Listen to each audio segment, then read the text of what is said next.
Incubo, sicurezza, Isola Vicentina, frate novantenne rapinato e picchiato dopo la questua, l'anziano in ospedale con le costole rotte, caccia alle belve.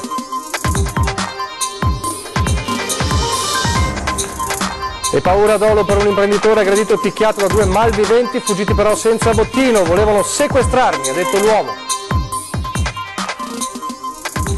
Comunità sotto shock a Zero Branco per l'ennesima tragedia della strada con un 21enne morto e i suoi amici gravi in ospedale. Prima usano uno spray nell'auto dei genitori, poi si accendono una sigaretta, scoppio nell'abitacolo, due minorenni in ospedale. In questi giorni in arrivo le lettere di Banca Intesa ai clienti di Veneto Banca per il passaggio definitivo come correntisti e c'è chi ha scoperto di essere valutato un cattivo pagatore. Il tavolo in regione sul nuovo ospedale sceglie Padova Ovest, ma è scontro con il sindaco Giordani che non vuole cedere gratis le aree, così la decisione splitta ancora. Il Veneto della morsa e del gelo, temperatura impicchiata dalla montagna alla pianura, sulla Marmolada registrati meno 20 gradi. 2 colpi in poche ore, bottino prodotti di cioccolato, ladro bloccato dai passanti e denunciato dalla polizia a Padova.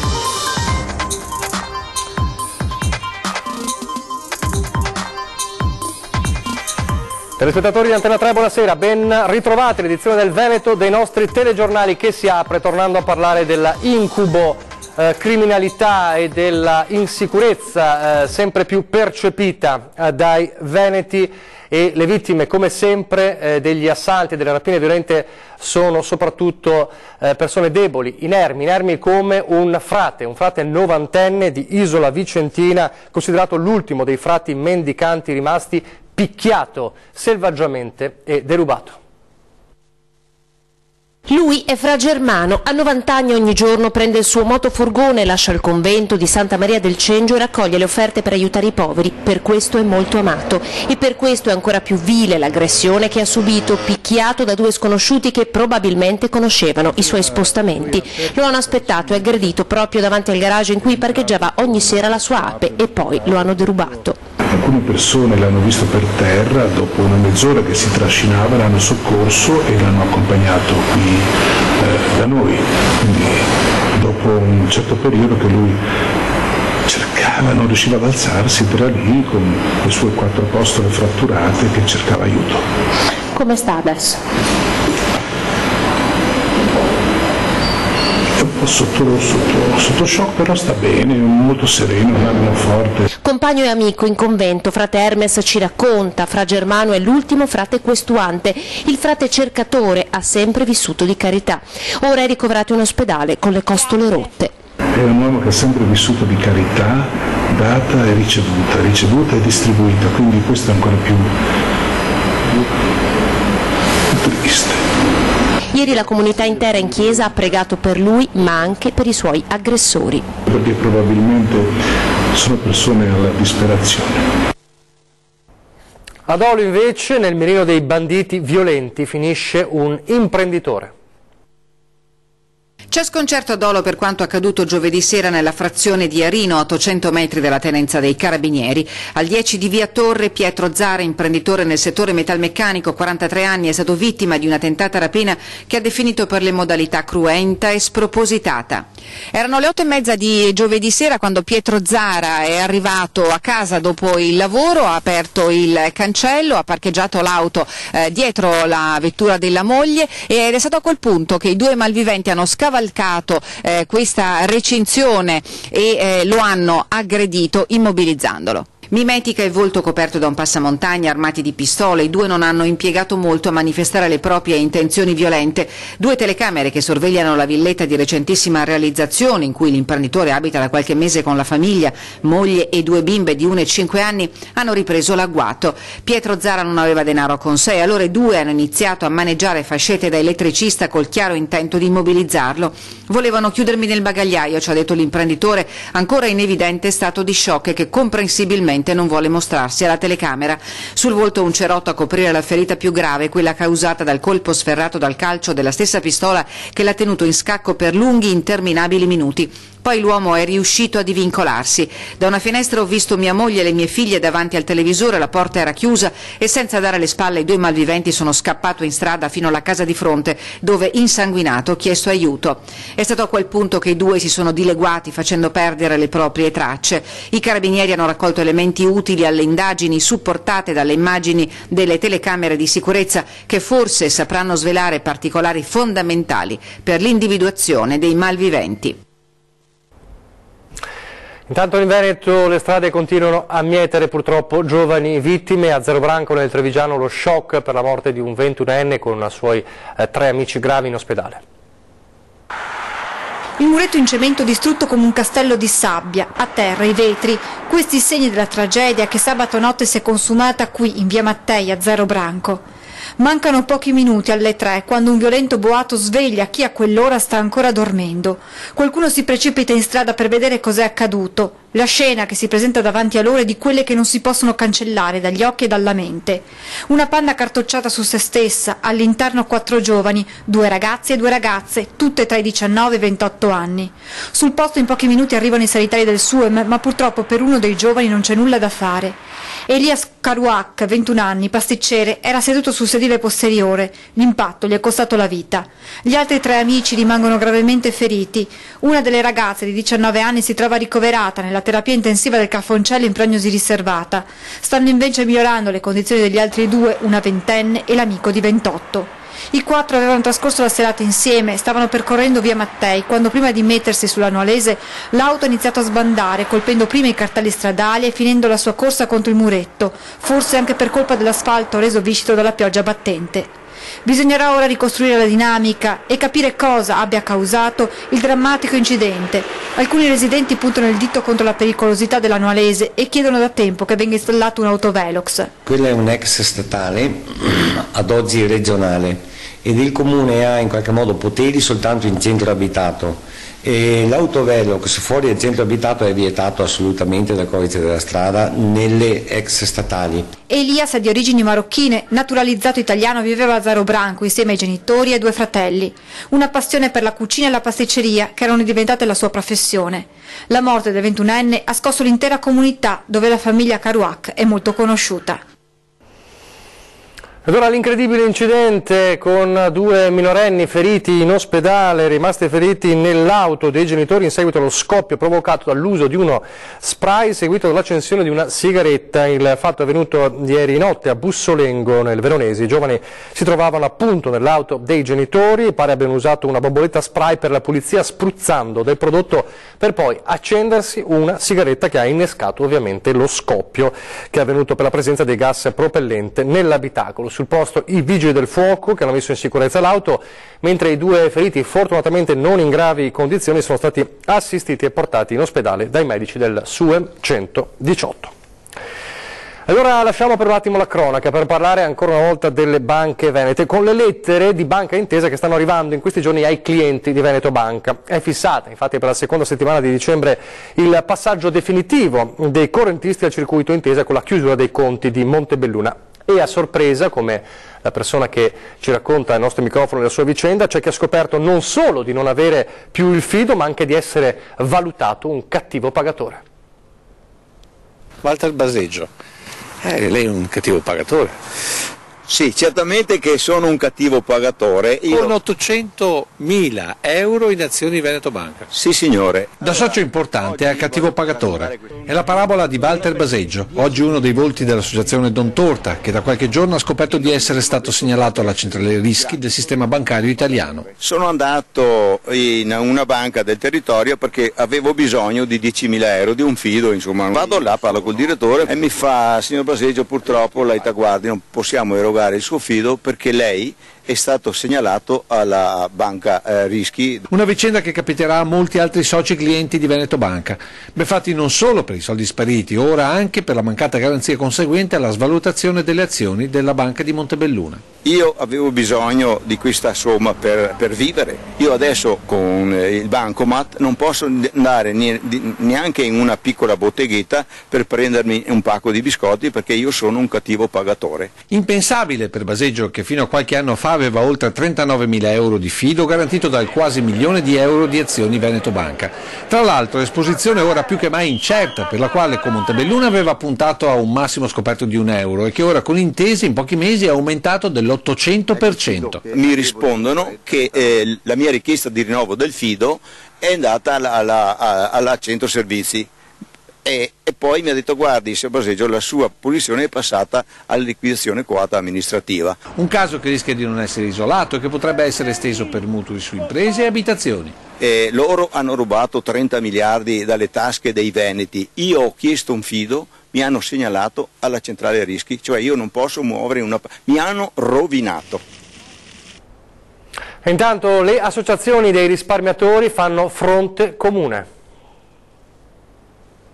Pretendiamo che tutti gli impegni presi da parte delle forze politiche, da parte del governo, si sviluppino e diventino realtà. Alla vigilia del voto dell'emendamento alla legge di bilancio che prevede un fondo per i risparmiatori danneggiati dal crack delle popolari venete, tutte le associazioni che rappresentano le vittime di questa vicenda fanno quadrato. È un'assunzione di responsabilità come dire, meditata e pesata, perché l'obiettivo che ci siamo dati oggi è un obiettivo comune. Nel prossimo futuro noi non molleremo un punto finché non riusciremo a ottenere sia l'emendamento che il ristoro dei risparmiatori traditi. Il 2 dicembre a Vicenza si farà il punto della situazione col sottosegretario Baretta, i parlamentari veneti e friulani, la regione e le categorie economiche. L'approvazione dell'emendamento è considerato solo un punto di partenza. Le somme previste non sono capienti, ma prevede in sé un meccanismo di poter essere rimpinguato. I soldi che intanto sono stanziati sono un primo passo,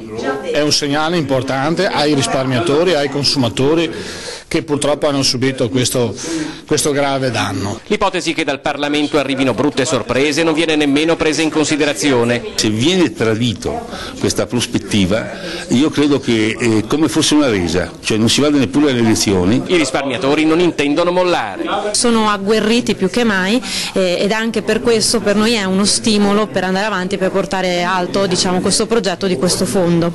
Nell'immediato futuro non c'è solo il Parlamento a Roma, ma anche un appuntamento all'ONU a Ginevra. Andremo a parlare davanti a questi 200 paesi e faremo un discorso che riguarda il risparmio tradito, riguarda la società veneta, cosa ha fatto e cosa deve fare per il futuro. Ed ora la sanità con l'odissea del nuovo ospedale di Padova. Doveva esserci oggi un punto fermo importante, invece ne è nato uno scontro. La posizione della Regione è chiara, nel senso che abbiamo valutato tutte le opportunità, sono state valutate le aree per l'ennesima volta, ne è venuto fuori che l'area più titolata resta Padova Est e alla luce di questo non ci sono tante opzioni. O la cessione gratuita come era scritto e quindi con la possibilità di fare i 2 poli via Giustiniani e Padova Est, oppure a seguire noi offriamo la possibilità di fare una permuta via Giustiniani con Padova Est, ma quindi si fa un solo polo a Padova Est, o infine l'esproprio, quindi si fa solo un polo a Padova Est. La Regione ha scelto Padova Est per ospitare il nuovo ospedale, ma è scontro sul costo dei terreni con il Comune. Il sindaco Giordani durante l'incontro a Palazzo Balbi ha confermato la sua intenzione a non cedere gratis l'area di San Lazzaro. Se tutto un piano va vanificato solo perché un piano che costa qualche miliardo lo stiamo vanificando per 10-15 milioni, mi preoccupa, vuol dire che c'è qualcosa, è un'influenza politica, non è più una decisione sotto l'aspetto sanitario. Giordani si corregge, stiamo parlando di 20 milioni, questo quanto vorrebbe farsi pagare, nonostante la Corte dei Conti abbia detto che il passaggio gratuito di aree tra enti non costituisce danno erariale. Si tratta di una cessione per un'opera di pubblica utilità all'ospedale che i padovani e tutto il Veneto aspettano. E intanto per la testardaggine del sindaco la giornata che doveva segnare l'inizio di un percorso definitivo verso il nuovo ospedale sfuma nel vago. Il governatore Zaia ne vuole riparlare tra pochi giorni, ma il sindaco invece rivia tutto dopo Natale, chiudendosi sulle sue posizioni e ribadendo il concetto di non voler abbandonare il sito di via Giustiniani. Nasce l'opportunità di farne 2 nel momento in cui ovviamente c'è la possibilità di avere quest'area gratuita. È vero che la gratuità pesa poco nel complesso dei conti, però era la situazione per uscire dall'impasse che c'era. Se torna fuori che il fatto dell'aspetto dell'area non gratuita, è ovvio che si torna al polo unico. Fabio Vettorel è libero. Il giovane feltrino arrestato il 7 luglio scorso durante le manifestazioni contro il G20 è stato scarcerato. Oggi la Corte di Cassazione tedesca aveva dato il via libera già venerdì, respingendo l'ennesimo ricorso della Procura, ma la notizia non si era ufficializzata. Vettorel era rimasto in cella e nessuno dal carcere gli aveva comunicato qualcosa sulla sua scarcerazione. Secondo il Tribunale, infatti, dovevano prima essere rispettate 3 condizioni. Il ragazzo doveva poter vivere con la madre ad Amburgo per l'intera durata del processo, fare una firma in questura 3 volte a settimana e versare 10.000 euro a nome suo come cauzione. Era stato proprio l'ultimo punto, come ricorderete, a rallentare l'uscita di Vettorel dal carcere. Ed ora torniamo a Cona, perché ha tenuto banco per settimane il viaggio dei migranti che poi sono ritornati alla base. C'è un aggiornamento sulla delicata situazione dell'ex base missilistica. È tornata alla normalità, se di normalità si può parlare, la situazione alla caserma di Conetta dopo le clamorose proteste dei richiedenti asilo della scorsa settimana. La prefettura di Venezia sta mantenendo la promessa di trasferire entro pochi giorni 100 migranti in strutture più confortevoli, portando il totale degli ospiti della base a circa 750, meno della metà che nel momento di maggior sovraffollamento, quando la struttura ospitava oltre 1.600 profughi. In giornata le prime 12 partenze del piano di mobilitazione, che nel giro di alcuni giorni dovrebbe vedere l'arrivo di 17 persone in ogni provincia del Veneto, con l'esclusione di quella di Treviso, dove il numero di richiedenti asilo ha già superato la disponibilità del sistema di accoglienza. Le prime destinazioni sono state individuate nel veneziano. Contemporaneamente una cinquantina di profughi verrà portata a Chioggia per effettuare alcune visite negli ambulatori dell'Ustre al fine di valutare le loro condizioni psicologiche. Chi dovrà essere trasferito verrà scelto anche sulla base dei risultati di questi esami. Ridotti intanto i presidi di sicurezza delle forze dell'ordine di fronte all'ex caserme nella vicina piazza di Conetta, segno che la situazione è tranquilla e non ci si aspettano, almeno per il momento, ulteriori azioni di protesta da parte dei migranti. Serpeggia invece la preoccupazione tra i lavoratori della cooperativa che gestisce l'accoglienza nel campo. Se quest'estate l'emergenza dava lavoro a circa 120 persone, una sessantina potrebbe ora trovarsi senza un impiego. Un impegno a portare in Consiglio Comunale la mutuabilità dell'ecografia alla mammella, che per delibera regionale da poco non è più appunto mutuabile. La proposta è l'impegno del sindaco di Trevaseleghe, che allarga il dibattito sul tema anche alle altre amministrazioni locali. Tutto ciò che è prevenzione è importante, attuale, prima di tutto c'è il benessere della persona e quindi prima si interviene, prima ci si accorge, meglio è per tutti, soprattutto per chi è interessato da questa malattia. Alzare il livello di attenzione sull'ecografia alla mammella, che per delibera regionale da poco non è più mutuabile. Una battaglia trasversale per il diritto alla salute lanciata dalla nostra emittente. Una battaglia imprescindibile, visto che una diagnosi corretta e tempestiva può salvare la vita, e trasversale, che si sta allargando anche ai consigli comunali. Quanto accaduto a Thiene, ad esempio, dove una delibera comunale per rendere l'ecografia mutuabile è stata approvata all'unanimità e inviata al Consiglio regionale, potrebbe presto ripetersi anche in altri comuni. Di questa iniziativa di Thiene mi pare interessante, appena avrò modo di vedere lo schema di delibera eccetera, la proporrò come argomento di discussione perlomeno anche ai miei consiglieri. Al momento è garantita la sola mammografia, un esame che però, soprattutto nelle donne giovani, non assicura una diagnosi certa. Oggi il carcinoma alla mammella colpisce una donna su 8, ma alcuni studi prevedono che tra 10 anni la proporzione si alzerà ad una donna ogni 6. Lo stile di vita e la qualità dell'ambiente in cui viviamo, comunque per tante ragioni così è, e proprio per questa ragione dobbiamo adesso lanciare, credo, le basi per una situazione di vita buona, complessiva nei prossimi anni. Adesso la pubblicità, poi parleremo del gelo che stringe il Veneto.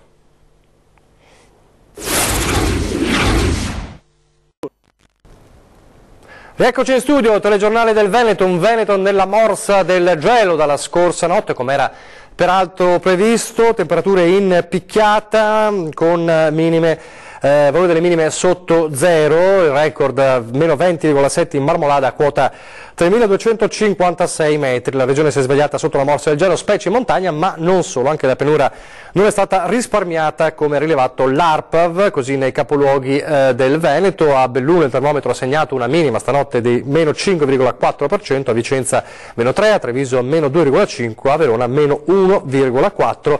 Da registrare infine meno 12,9 gradi a Pian del Cansiglio, meno 12,2 a Passo Pordoi, situazione che continuerà anche nelle prossime ore. Nonostante il gelo però la qualità in Veneto anche in montagna e soprattutto a Belluno è ottima, lo rileva il Sole 24 Ore, Belluno al top in Italia. La qualità della vita in Italia corre lungo le Alpi, lo stabilisce l'indagine annuale del quotidiano economico Sole 24 Ore, secondo cui è Belluno tra le 110 province dello Stivale quella in cui si vive meglio, seguita da Aosta che primeggiava nel 2016 e da Sondrio. È un grande risultato, è un risultato da un lato perché mette in evidenza come i cittadini bellunesi, prima ancora che le amministrazioni comunali, siano stati in grado in questi anni di lavorare a favore della comunità. È il risultato anche di una scelta politica molto precisa. Abbiamo puntato alla qualità della vita non come un fattore in contrapposizione allo sviluppo economico. I primi 7 posti della classifica che misura il benessere, non solo economico, sono tutti occupati da province alpine. In coda ai capoluoghi del sud, Caserta, preceduta da Taranto e Reggio Calabria. Ricchezza e consumi, lavoro e innovazione, ambiente e servizi, demografia, sicurezza e cultura, i parametri valutati per stabilire il livello di benessere, che vede al secondo posto in Veneto la marca trevigiana, 19esima. Un salto in avanti di 18 posizioni quello di Treviso, terza in regione con il suo 25esimo posto Verona, al 30esimo Vicenza, solo al 42esimo Padova e al 43esimo Venezia. Occorre scendere fino alla 65esima posizione per trovare Rovigo, che comunque guadagna 4 posti. Se Belluno primeggia e Treviso gongola, Verona, Vicenza e Venezia registrano un calo di 4-5 punti ciascuna, ma il vero tonfo tocca a Padova, che scala di 12 posizioni rispetto al 2016, pagando in termini di ambiente e sicurezza. Problema smog che penalizza la valutazione di tutti i capoluoghi della pianura padana. Allora Padova per parlare di cioccolate e soprattutto di un ladro che non riusciva a farne a meno. Ladro di cioccolato denunciato 2 volte dalla polizia in poche ore, un ladro che si può definire seriale. Al mattino in un supermercato di Piazzale Santa Croce è sorpreso mentre infila decine di barrette per un totale di 67 euro nello zaino, riesce a fuggire in strada dove un nigeriano lo blocca. In piazza Sartori nel pomeriggio 14 scatole di cioccolatini nello zaino per 72 euro, scoperto, fugge, ma anche questa volta la polizia lo blocca. È un marocchino di 33 anni, già noto alle forze dell'ordine. Siamo in chiusura, vi ricordo l'appuntamento stasera dopo il TG di Treviso con 20 e 10, innanzitutto con la politica in primo piano, Andrea Ferrazzi, capogruppo del Partito Democratico in Consiglio Comunale a Venezia, e Alberto Villanova, consigliere regionale della Lega Nord, gli ospiti di 20 e 10, e poi torna Ring come ogni lunedì.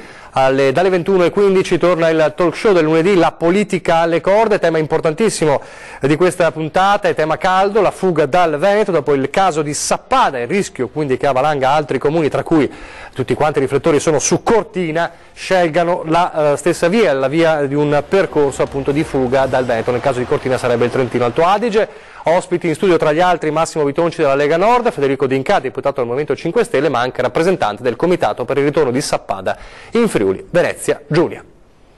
Ed è davvero tutto, vi lascio le previsioni del tempo, grazie per averci seguito e arrivederci.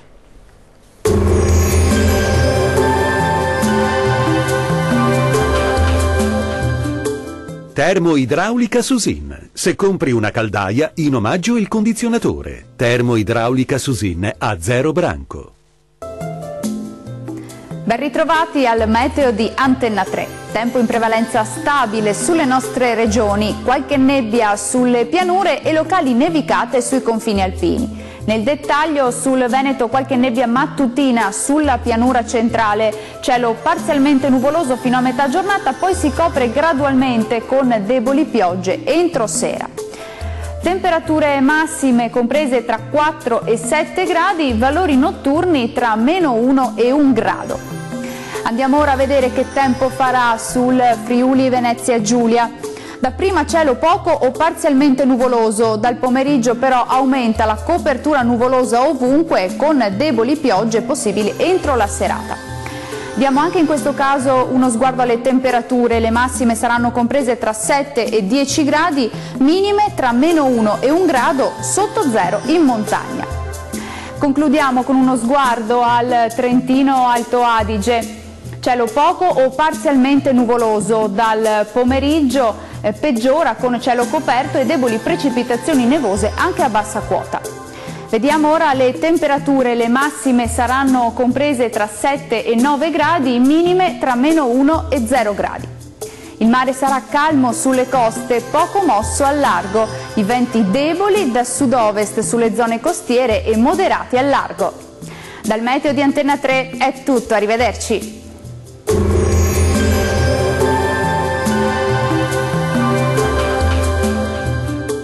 Termoidraulica Susin. Se compri una caldaia, in omaggio il condizionatore. Termoidraulica Susin a 0 branco.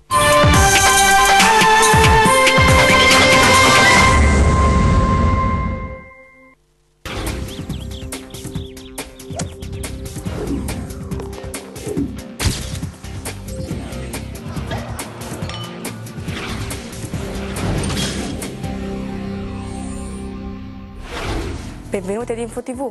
Se vi interessano le ultime novità del mondo economico e produttivo, questa è la rubrica che vi dà tutte le notizie e le informazioni che desiderate. Iniziamo subito seguendo lo speciale di oggi.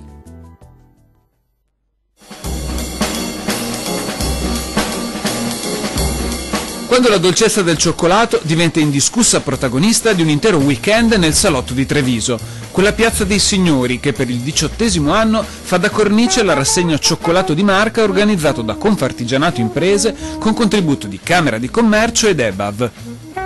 Oltre 10 quintali di cioccolatini e praline, 5 quintali di prodotti di pasticceria distribuiti nella 3 giorni di rassegna, più di 25.000 le persone che hanno visitato gli stand della manifestazione, che anche quest'anno ha esposto l'eccellenza del territorio, non solo in termini di prodotti, ma anche di professionalità, per un settore che nella Marca conta 1.200 imprese e oltre 4.350 addetti. Credo che su queste materie noi dovremmo anche puntare per avere non solo un rilancio dei centri storici, delle città d'arte, ma anche un'attrazione turistica complessiva. Sono 18 anni che Treviso ha la possibilità di avere queste meravigliose dolcezze in questa fantastica piazza, fatte da dei maestri ormai internazionali nel mondo del cioccolato, aiutati anche dal mondo della scuola, e di conseguenza si unisce anche quella che è il presente con il futuro. Tra le novità di quest'anno proprio la presenza di 3 istituti professionali, il DF di Enogastronomia di Valdobbiadene, l'Engim Veneto Istituto Tecnico Alberghiero Brandolini di Oderzo e il Centro di Formazione Professionale di Lancenigo. Gli studenti, divisi in squadre, si sono sfidati proponendo dolci diversi alla giuria internazionale presieduta da Leonardo Di Carlo, campione del mondo di pasticceria, che ha decretato i vincitori. Il primo premio è andato ai ragazzi del CFP di Lancenigo, che hanno conquistato anche il riconoscimento Pralina d'Oro. Saranno loro a raccogliere il testimone per fare del cioccolato un prodotto che insieme ai monumenti e ai paesaggi della provincia diventi ancora di più un'attrattiva per i turisti di tutto il mondo. Portare a conoscenza della cittadinanza trevigiana e anche dei tanti turisti che fortunatamente calpestano il suolo della nostra città ciò che viene prodotto nel nostro territorio. Eccellenze trevigiane da gustare, e il supporto della Camera di Commercio è un supporto anche non solo morale, di patrocinio, ma anche un supporto economico. Semplici tavolette o vere e proprie sculture, perché poco importa che sia fondente o al latte, l'importante è che sia di ottima qualità come quella proposta dagli artigiani che hanno partecipato a Cioccolato di Marca. Comunque vada, siamo sempre che lavoriamo, vogliamo trasmettere alle persone che il prodotto che passiamo è fatto veramente con il cuore. Questa edizione di InfoTV è giunta al termine. Grazie per averci seguito. L'appuntamento come al solito è per domani. Arrivederci.